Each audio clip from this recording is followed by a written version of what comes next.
पुन्हा एकदा जे आहे ते पाहतो आपण या पायऱ्यांवरून जे आहे ते पुन्हा एकदा जाळ्यांवरती अनेक कार्यकर्त्यांनी उड्या मारलेल्या आहेत. पाहतो आपण जे मंत्रालयाचा दुसरा मजला आहे, दुसऱ्या मजल्यावरती जाळ्या बांधलेल्या आहेत आणि या जाळ्यांवरती जे आहे ते कार्यकर्ते उड्या मारताना पाहायला मिळतात. पाहतो आपण पोलीस अधिकारी सुद्धा त्या जाळ्यांवरून जे आहे ते खाली उतरताना पाहायला मिळतात आणि मंत्रालयामध्ये आंदोलन होताना पाहायला मिळतोय.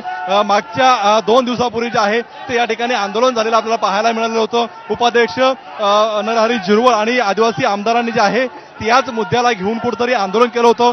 याच पायऱ्यांवरून जे आहे ते उड्या मारलेल्या होत्या आणि आता धनगर समाज जो आहे तो आक्रमक झालेला आहे आणि मंत्रालयाच्या जाळ्यांवरती जे आहे ते उड्या मारताना आपल्याला पाहायला मिळतात.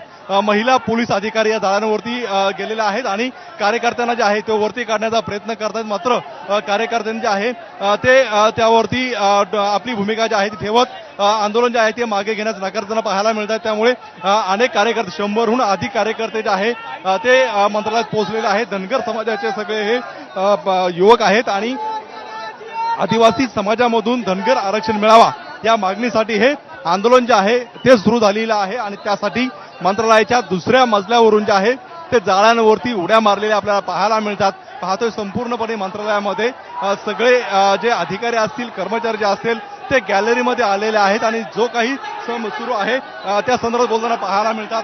पाहतोय आपण या ठिकाणी कार्यकर्ते जे आहेत ते आक्रमक झालेले आहेत आणि कुठेतरी पोलीस आणि कार्यकर्ते जे आहेत ते आमने सामने येताना पाहायला मिळतात. त्यामुळे कुठेतरी कार्यकर्ते सुद्धा आक्रमक झालेले आहे आणि पोलीस अधिकारी कर्मचारी जे आहेत त्यांना आवरताना पाहायला मिळतात. मात्र कुठेतरी पाहतोय आपण या ठिकाणी भंडारा फेकत जे आहे ते आंदोलनाला सुरुवात केलेली होती आणि मंत्रालयाच्या दुसऱ्या मजल्यावरती हे सगळं सुरू झालेलं पाहायला मिळतात.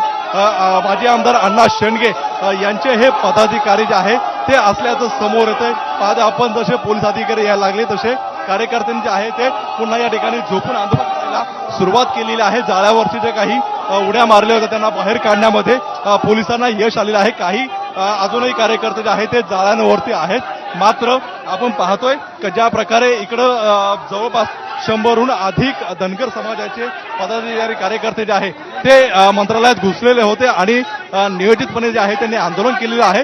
मंत्रालयाच्या पाहतोय आपण मंत्रालयाच्या जे आहे ते जाळ्यांवरती आंदोलन केलं आहे आणि महिला पोलीस अधिकारी यांनी ह्या पदाधिकाऱ्यांनी जे आहे ते बाहेर काढलेलं आपल्याला पाहायला मिळतंय. मंत्रालयाच्या दुसऱ्या मजल्यावरती मोठा जो आहे तो कार्यकर्ते पदाधिकाऱ्यांचा गोंधळ होताना आपल्याला पाहायला मिळतोय. खरं तर धनगर आरक्षण जे आहे ते आदिवासीमधून मिळावा यासाठी गेल्या अनेक दिवसांपासूनची मागणी आहे. त्यासाठी डॉक्टर सुधाकर शिंदे यांनी सुद्धा अभ्यास समिती जी आहे ते गठीत केलेली होती. या समितीने सुद्धा 2 दिवसापूर्वी जे आहे ते राज्य सरकारला अहवाल जो आहे तो सादर केलेला आहे. खरं तर आजच्या मंत्रिमंडळाच्या बैठकीमध्ये हा अहवाल येणार होता, मात्र मंत्रिमंडळाची बैठक रद्द झाली त्यामुळे तो अहवाल येऊ शकला नाही आणि त्याच अनुषंगाने आज जे आहे ते आंदोलन झालेलं पाहायला मिळतंय. धनगर आरक्षणाचा GR काढा अशा प्रकारची मागणी जी आहे ते हे कार्यकर्ते पदाधिकारी करताना पाहायला मिळतात. एकूण जर पाहिलं आपण तर आक्रमक अशी भूमिका आहे. कुठेतरी मुख्यमंत्री एकनाथ शिंदे तुम्ही शासन निर्णय काढा, GR काढा अशा प्रकारची आहे ती मागणी होताना पाहायला मिळते. कारण आपलं पाहायला मिळतंय विधानसभेच्या निवडणुका ज्या आहेत त्या तोंडावरती येऊन ठेपलेल्या आहेत आणि त्याच पार्श्वभूमीवरती कुठेतरी हा निर्णय जो आहे तो घेण्यात यावा अशा प्रकारची जी आहे ती मागणी जी आहे ती करण्यात येते. खरं तर हे आंदोलन होण्याच्या आधी पोलिसांना याची संपूर्णपणे माहिती लागलेली होती. प्रत्येक फ्लोअरवरती पोलिसांचा तगडा बंदोबस्त जो आहे तो ठेवण्यात आलेला होता. मात्र पोलिसांना चकवा देत हे पदाधिकारी कार्यकर्ते जे आहेत त्यांनी थेट जाळ्यांवरती उतरून जे आहे ते आंदोलनाला सुरुवात केलेली आपल्याला पाहायला मिळते. आता पोलिसांनी बऱ्याच आंदोलकांना जे आहे ते ताब्यात घेतलेलं आहे आणि आता पुढची कारवाई जी आहे ती सुरू होईल. मात्र कुठेतरी अजूनही भावना आक्रमक आहेत. घोषणाबाजी जी आहे ती मंत्रालयामध्ये होताना पाहायला मिळते. शिंदे समितीने जो अहवाल दिला आहे त्यामध्ये 5 राज्यांचा जो आहे तो अभ्यास केलेला होता आणि 5 राज्यांचा हा अभ्यास केल्यानंतर हा अहवाल जो आहे तो सादर केलेला आहे. कुठेतरी धनगर आणि धनकड हा जो काही 2 वेगळा शब्द आहे त्या संदर्भातली जी आहे ती ही अहवालामध्ये नमूद केलेलं होतं. इतर राज्यामध्ये जे आहे ते आदिवासी समाजाच्या आरक्षणातून जे आहे ते धनगर आरक्षण दिल्याची सूत्रांची माहिती असे जे आहेत ते काही पुरावे या अहवालामध्ये आहेत.